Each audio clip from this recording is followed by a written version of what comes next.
السلام عليكم ورحمة الله وبركاته. النهاردة هنجيب القنوات اللي هتذيع كأس العالم للأندية مجانا بإذن الله.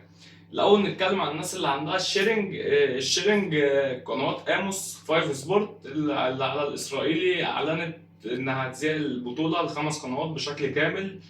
ما ده الناس بالنسبة للناس اللي عندها سيرفرات الشيرنج. بالنسبة برضه في قناة مفتوحة هتذيع على التركي، قناة تي ار تي هتذيع برضه البطولة، بس بعض الماتشات مش الماتشات كلها طبعا، لأن تي ار تي قناتين بس، تي ار تي 1 وتي ار تي سبورت.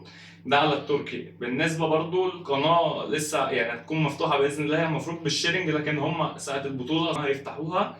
قناة دازن بتاعت أسطورة 19، قمر أسطورة 19 وأسطورة 23 شرق. ده باذن الله القناه دازن يعني هي الراعي الرسمي للبطوله اصلا، وهتذيع البطوله كلها يعني كامله على ال5 قنوات بتوع دازن. بالنسبه للنايل سات ان شاء الله بشكل مجاني، ولا بي ان سبورت هتذيع ولا اس اس سي، ما فيش قناه منهم هتذيع خالص زي النسخ اللي فاتت.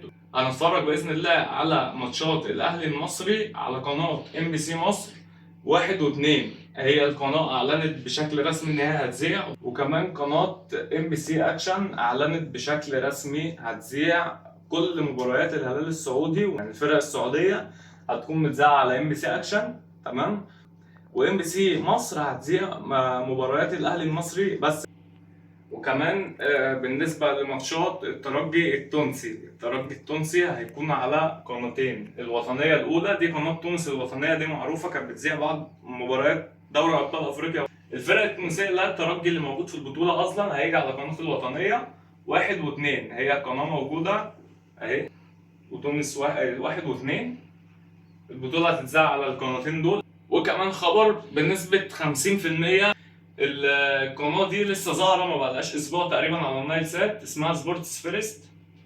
سبورتس فيرست هي على تردد 11296 أفقي على 27500، اسمها سبورتس فيرست. دي موجودة على النايل سات.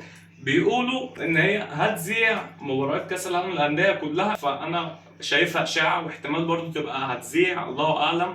هي أجنبية فاحتمال إن هي تذيع فعلا.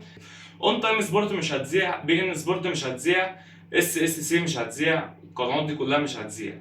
احنا كده عرفنا خلاص الناس اللي عندها الشيرنج هتعتمد على 5 سبورت على قناه اموس، ودازن على اسطره 19. النايل سات كده عندنا ام بي سي مصر وام بي سي اكشن، ده بالنسبه للنايل سات. لو الفيديو عجبك اعمل لايك وكومنت وقول لي انت هتتابع على انهي قمر، ولو عندك سؤال بالنسبه للترددات تاك سيرفر سي سي كام تقدر تكلمني على الخاص، وانا سايب رقم التليفون في البايو.